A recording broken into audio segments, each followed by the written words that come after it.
As I've mentioned before, I like to do dehydration of fruits and vegetables. The jury's still out as to whether or not the nutrients are preserved or they lose nutrients. I was doing some research. Some sources say they lose nutrients, other sources say they don't lose nutrients.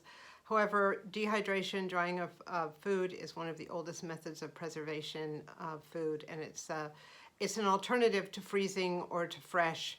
As I prepare my pantry, and after all the disasters and we went through this last fall, including the blackout where I didn't want to open my freezer too often, or the coronavirus scare when I thought I wouldn't be able to leave the house to get any fresh fruits or vegetables for 2 weeks. Dehydration is just one other way of knowing that you have some fruits and vegetables available in your diet no matter what the circumstances are. So here's what I've been dehydrating.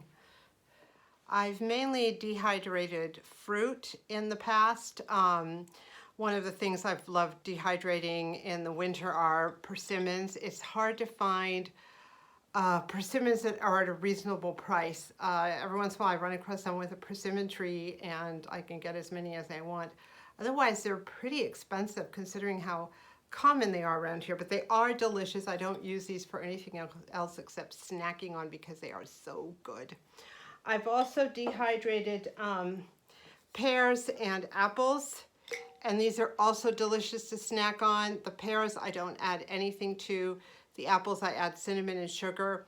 They're just really tasty. You could eat them as they are or make them part of a trail mix or something like that. When I make oatmeal cookies with I make these sort of trail mix oatmeal cookies, I will take out some of my dehydrated fruits and cut them up and rehydrate them in a little bit of water, hot water, for a few minutes, and they just are so tasty in those cookies. They're just really a nice addition along with raisins and nuts and all that stuff. It's just one more thing. I also started dehydrating, actually a family friend of mine has a lemon tree and dehydrated a bunch of lemons for me. She did this in her oven actually. And these are also good.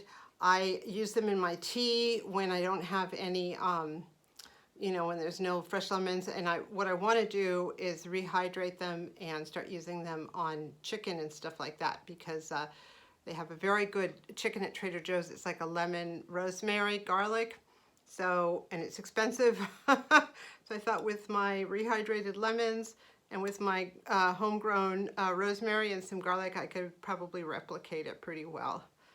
Started experimenting with small amounts of other things, vegetables and non-fruit items. Among them, I got these Dollar Tree mixed vegetables, and I just put them in the dehydrator, and I'm going to see how they do when I rehydrate them. I don't know if they'll rehydrate by themselves like in rice, or if I have to rehydrate them ahead of time, or if I can cook them like this. I'm not sure. I just did a small amount to experiment with. They're kind of pretty looking, aren't they?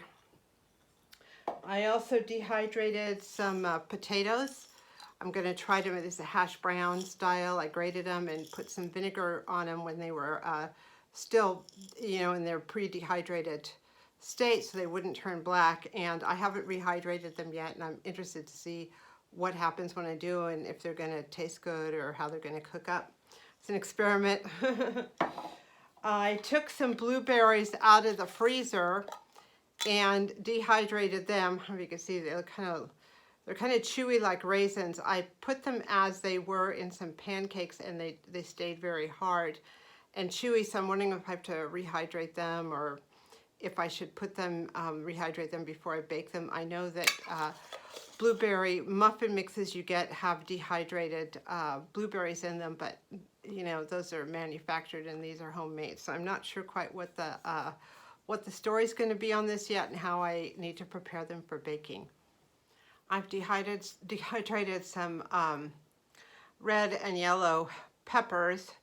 These are recycled jars, so they still have a little bit of the label on them, but I'm going to, I'm interested in seeing how these come out, especially because I'd love to rehydrate them and add them to hash browns. Or I also have started making these rice mixes, my own rice mixes, and I'd love to be able to put some peppers in there too. So I'll have to see how they rehydrate in the rice cooker or what I need to do to make that work.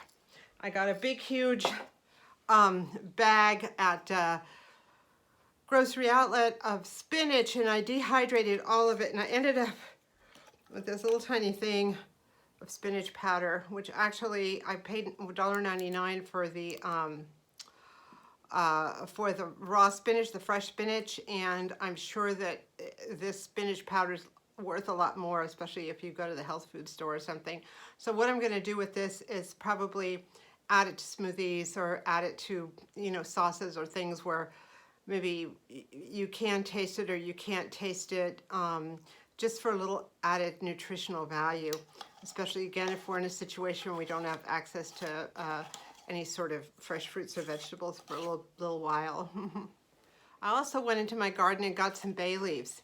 Now these are California laurel or California bay. These are dried. They're still green. I don't know why, but they don't seem to change color after they dried. At least they haven't so far.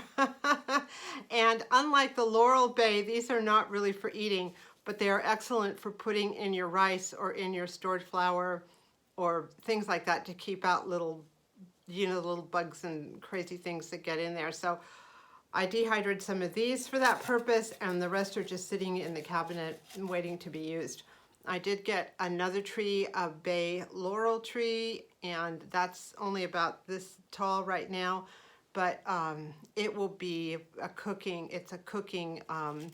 tree. The leaves are suitable for cooking with, so when it gets bigger, you know, I think I spent $12 on the tree, and if you've ever tried to buy a bottle of bay leaves, I mean, I think 2 or 3 bottles will set you back $12, and I think at this point with the tree, I'll probably have an infinite supply.